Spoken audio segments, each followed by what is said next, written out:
So hydrogen ion levels tend to be higher for multiple reasons, because of the increase in CO2 production, also lactic acid production. So as hydrogen and CO2 levels go up, or you could say as pH goes down and CO2 goes up, right? Because that's what's happening to pH when hydrogen increases, the pH goes down. That also causes a right shift. So here's a PCO2 of 20 versus 40 versus 80. Again, the benefit of a right shift in the curve is that at any given PO2, and again looking at 40 resting conditions in the tissues, we have less saturation. And what's the other way of saying less saturation? More dissociation. More dissociation. And what do we want in the tissues? Dissociation.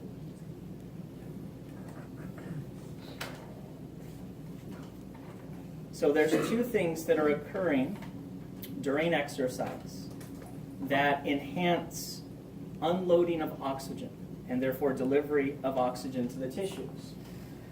One, the drop in PO2. Tissue PO2, 40 at rest, but less than 40 during exercise. And the lower it is, the lower you are on the dissociation curve, and the better the dissociation is, the better the unloading is. Right? The lower the PO2, the more oxygen you're going to unload and deliver to your tissue. And that's just because of the effect oxygen has on the shape of hemoglobin. Right? Each time an oxygen leaves or binds, it changes the shape. Well, when it leaves, the binding affinity gets a little weaker, and it's easier to get the next one off. And then the other thing, the right shift in the curve. BPG levels go up as temperature goes up. So we see the right shift with an increase in temperature. And then also during exercise, you're going to make more hydrogen, you're going to make more CO2. Those factors also push the curve to the right.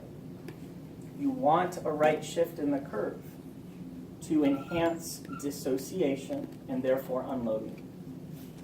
I think I'm reading the graph wrong. With the original graph, if you move to the left, you are enhancing dissociation. But on this one, you're shifting the curve to the right. So at first we weren't shifting the curve. We were just working from different parts of the curve.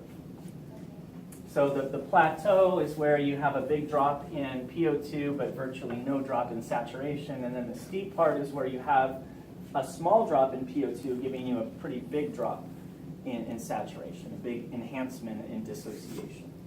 So that's just working from different parts of the curve.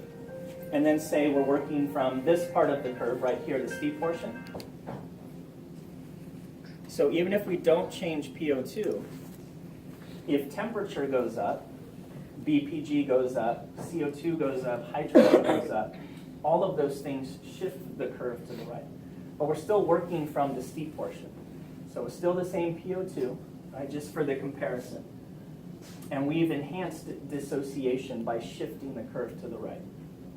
But we're still working from the steep portion. All right, so now the blood leaves the systemic capillaries, heads to the heart, from the heart to the lungs. Well, now as the blood goes through the pulmonary capillaries, is the temperature higher or lower compared to what the blood was exposed to earlier when it went through the systemic capillaries? So to make it very clear, think of exercising muscles. So the blood went through the systemic capillaries of exercising muscles where temperature was up and therefore BPG was up and hydrogen was up, CO2 was up. But now the blood leaves, goes into veins, right side of the heart, pulmonary capillaries. Now it's flowing through the pulmonary capillaries. It's exposed to different conditions now. In comparison, the temperature is now lower. CO2, lower. Hydrogen, lower. BPG, lower. All those things are lower compared to what they were in the exercising muscle. When you reduce those things, how do you shift the curve now? To the left. So when they all went up in the exercising muscle, it was a right shift in the curve. But now that the blood's going through the pulmonary capillaries, it's a left shift in the curve. Meaning, if you now look at temperature as going down, not up, 43, 38, 20, 10, a left shift, right? As CO2 goes from 80 to 40 to 20, left shift. Now, a left shift does not help you in the exercising muscle, but it doesn't happen there. Where does the left shift occur? In the lungs, when blood's going through the pulmonary capillaries. And that's when the PO2 is high, right? That's where we have an alveolar PO2 of 104. So remember, as blood goes through the body, we're exposing it to two different environments. When it goes through the pulmonary capillaries, we're exposing it to alveolar PO2 and PCO2. And then later, when it goes through the systemic capillaries, we are exposing it to tissue PO2 and tissue PCO2. Those are the 2 points on the curve that we're looking at. Tissue PCO2, 40-ish. Alveolar PO2, about 100, right? 104, but rounded to 100. Now, when you look at the steep portion of the curve, it looks like a left shift. But when you look at the plateau, it's not left or right, it's really up or down. Is it getting shifted up or down when it is going left on the steep portion? So a left shift in the curve on the steep portion really means a More saturation. increase of the plateau, right? A higher plateau. Is that good for what we're trying to do in the lungs?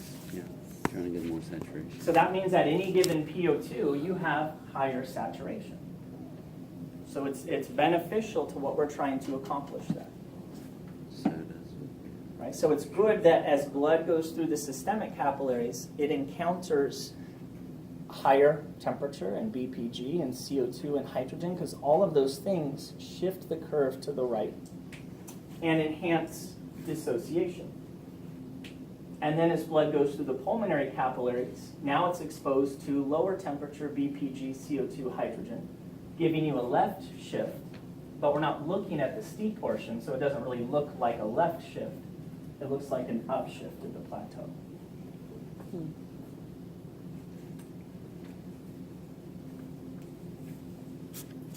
So temperature is affecting the shape of hemoglobin, pH. Each time hydrogen binds to hemoglobin, it affects the shape. As CO2 binds to or leaves hemoglobin, it affects the shape, and BPG as well.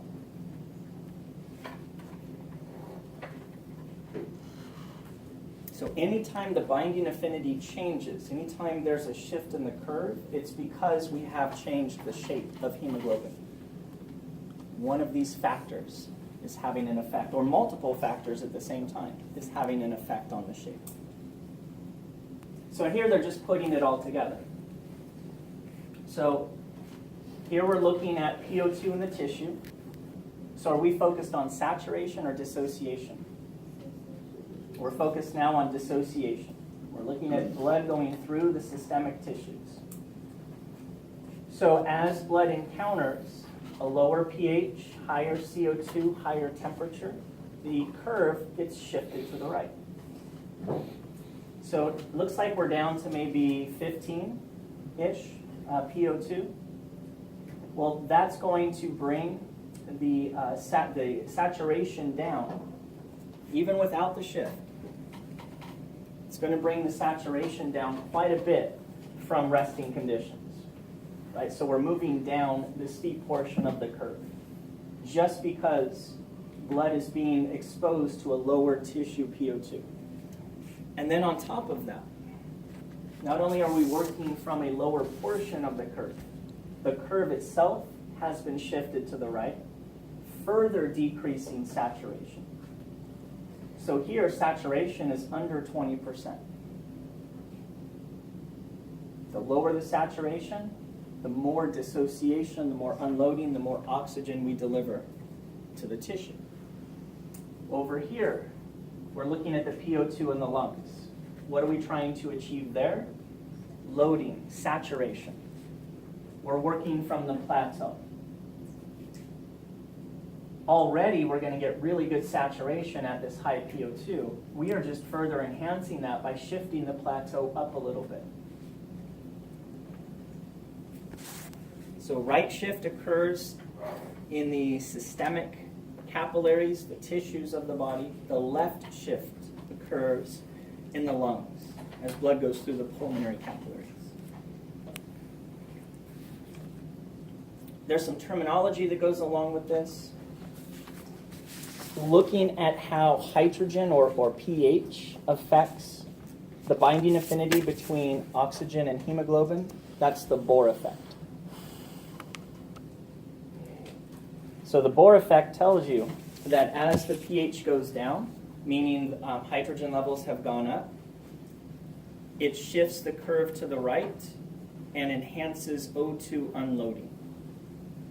That's the Bohr effect in the tissues. Now, what about the Bohr effect in the lungs? Are we exposing blood to a higher or lower pH compared to the tissues? Lower. Oh, higher pH. Higher. Lower hydrogen, Yeah. which means higher pH. And how does that affect the curve? Shifts it to the left. I know it looks up on the plateau, but we always talk about it in terms of left or right. Goes, left goes. Causes a left shift. The Bohr effect in the lungs results in a left shift. The Bohr effect in the systemic tissues, a right shift. Carbamino effect. That refers to the CO2. So when CO2 binds to hemoglobin, it weakens the binding affinity for oxygen. Well, blood is exposed to high PCO2 levels as it goes through the systemic capillaries, right? Because the tissue PCO2 is high. So what's the carbamino effect in the tissues as blood goes through the systemic capillaries? A right shift. The carbamino effect results in a right shift in the curve. But then as blood goes through the pulmonary capillaries, Left shift. CO2 is lower, right? Alveolar PCO2 is 40 compared to 45 in the tissues. Less CO2 is binding to hemoglobin. So that causes a left shift. As CO2 leaves hemoglobin to go into the alveoli to be exhaled, as it leaves the hemoglobin, changes the shape a little and enhances the binding affinity for oxygen. So the carbamino effect in the lungs is a left shift, and it enhances O2 loading. In the tissues, a right shift, which enhances O2 unloading. Note the difference between fetal and adult hemoglobin. This shows you why fetal hemoglobin is able to essentially steal oxygen from maternal hemoglobin. Right? Because remember, very little oxygen that is being carried in mom's blood is dissolved in her plasma. 2%, right? 98% is attached to hemoglobin, so you got to steal it. So at any given PO2, it's like a left shift in the curve. At any given PO2, there's a stronger binding affinity for fetal hemoglobin compared to adult. So you have higher saturation because of that at any PO2. You still have a plateau, you still have a steep portion, but essentially you've shifted the curve to the left. So with that stronger binding affinity, you can steal oxygen from mom's hemoglobin.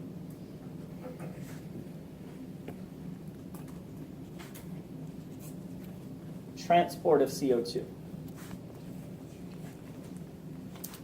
CO2 loading, accompanied by O2 unloading, is occurring in the systemic capillaries. Once the CO2 enters the blood, it is carried in one of three ways. 7% will remain dissolved in the plasma. 23% of the CO2 coming into the blood will bind to globin. Notice globin, not hemoglobin. What that means is it binds to the globin subunits of hemoglobin, not the heme group, right, which is where oxygen binds. So there's no conflict, there's no competition between the two chemicals. They have different binding sites.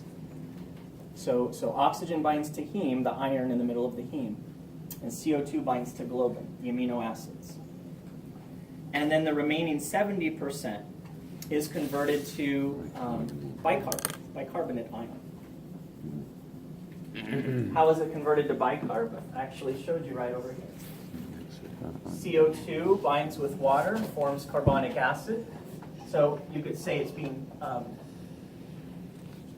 carried by or converted into carbonic acid, but carbonic acid then dissociates into hydrogen and bicarb.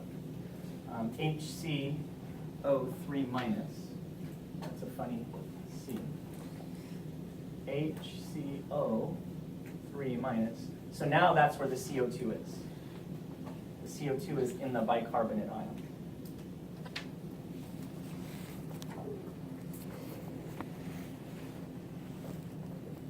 So here's the CO2 coming in. And why is it moving in this direction? Why is it going from the tissue across the capillary wall into the blood? Pressure Pressure gradient. gradient. It's just following its partial pressure gradient. What's the PCO2 in the tissue? 45. 45. The arterial blood that's coming into the systemic capillary? 40. 40. So your partial pressure gradient is 5. So once it comes in, 7% dissolves. 23% binds to heme. So you have CO2 plus hemoglobin forming carbaminohemoglobin. And the other 70% gets converted to carbonic acid, which dissociates into bicarb. Now this reaction occurs in the cell. It also occurs in the plasma. The reason it's faster, the higher rate of conversion in the cell, because the enzyme is there to facilitate that reaction. Now once you form the bicarbonate ion, you're also forming hydrogen, right? There's no way around it. When you dissociate this weak acid, you get both. You get your anion and your cation. Well, we can't let the hydrogen accumulate. It'll drop the pH of the cell. You have to do something with it. Well, what can we do? What is right there? What's very plentiful in that cell that can buffer that hydrogen? Not bicarb. No. Hemoglobin, proteins. Proteins are great buffers. That was If it binds to bicarb, you're just running this backwards. We need to go this way. We can't bind it to bicarb. You notice how I always repeat what you guys say, and then I realize it was wrong. Most of the time you're right. We can't let either of these accumulate. If you do that, you slow this reaction down. We want this reaction to keep going very, very quickly because we only have so much time to pull in this CO2. As soon as it comes in, you got to do something with it. All right, so once you form the bicarb and the hydrogen, you have to buffer the hydrogen. It binds to hemoglobin, becomes reduced hemoglobin, HHB. And then the bicarb, we carry out of the cell, transport it out. So again, why are we transporting it out of the cell? Just simply so it doesn't accumulate inside and stop this reaction. We want it to keep flowing left to right, left to right, left to right. Well, it is an anion, and if you just start moving a bunch of anion across the membrane, you're going to change the membrane potential. Can't do that, that's a problem. So we can either move it out along with a cation, so they cancel each other out, or exchange it. One anion out for another one in, and that's what we do. And the other anion that's coming in is chloride, and it's called the chloride shift. So a lot of chloride that's in the plasma gets shifted into the cell in exchange for taking bicarb in the cell and shifting it out into the plasma. So if you're severely dehydrated and you don't have water for the reaction, would that change something? You would only not have water if you've been dead for 100 years and your body is completely desiccated. You're made up of 60% water. The dehydration would affect. How does chloride ion get out later? You pumping a Oh, bunch you'll of it see. in? You'll see. All this gets reversed. Okay. Yep. When you have the oxygen coming in, you have to send the chlorine out. What's that? So it kind of makes sense in the pulmonary system. Here, I'll show you. Getting the oxygen inside, which is negative, right? So you have to balance it with something. So now the blood has left the tissues. We're back to the lungs again. The blood's now going through the pulmonary capillaries. Why is CO2 going in this direction? Pressure gradient. Just following the partial pressure gradient, which is how big? Yeah, you need oxygen. 5. It's 45 in here. It's 40 in here. So the CO2 that's dissolved in the plasma just simply moves down its pressure gradient. The CO2 that was converted to bicarb, well, the bicarb has to be converted back to CO2. So this reaction that occurred in the plasma slowly is reversed. The one that happened very quickly and accounted for most of the bicarb production, that's in the cell, that's reversed.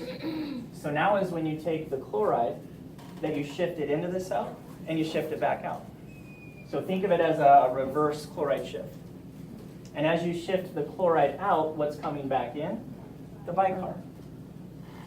So then you can take your bicarb. What do you have to combine it with? Where are you going to get the hydrogen? From the reduced hemoglobin. So HHB gives up a hydrogen ion and becomes HB again. So you take your hydrogen that's now freed up, you take the bicarb that you brought back in, convert it back to carbonic acid, CO2 water, and the CO2 can leave. And then here it's just CO2 dissociating from hemoglobin. Now when CO2 binds to hemoglobin, which is happening here, it changes the shape of hemoglobin, and in doing so, does it weaken or strengthen the binding affinity for oxygen? When CO2 binds to hemoglobin, CO2 loading, we're in the tissues, Yeah. weakens the binding affinity for oxygen. Logically, that makes sense. You want oxygen to leave the hemoglobin so it can go to the cells. We're in the tissues now. And then in the lungs, it's the opposite. As CO2 leaves the hemoglobin, hemoglobin changes its shape back to where it was, and the binding affinity for oxygen strengthens a little bit, which helps the O2 loading. So at the same time that you're unloading CO2, remember that you are loading O2. Now it also turns out when oxygen binds to hemoglobin, it weakens the binding affinity for CO2. So it works both ways. They help each other out. So CO2 binding to hemoglobin makes it easier to unload the oxygen. Oxygen loading onto hemoglobin makes it easier to dissociate the CO2. Now, from the perspective of CO2, it's called the carbamino effect. Right? We saw that a few minutes ago. The carbamino effect shifts the curve to the right in the tissues, to the left in the lungs. But from the perspective of oxygen, it's called the Haldane effect. The effect that oxygen has on CO2 loading and unloading, Haldane effect. The effect that CO2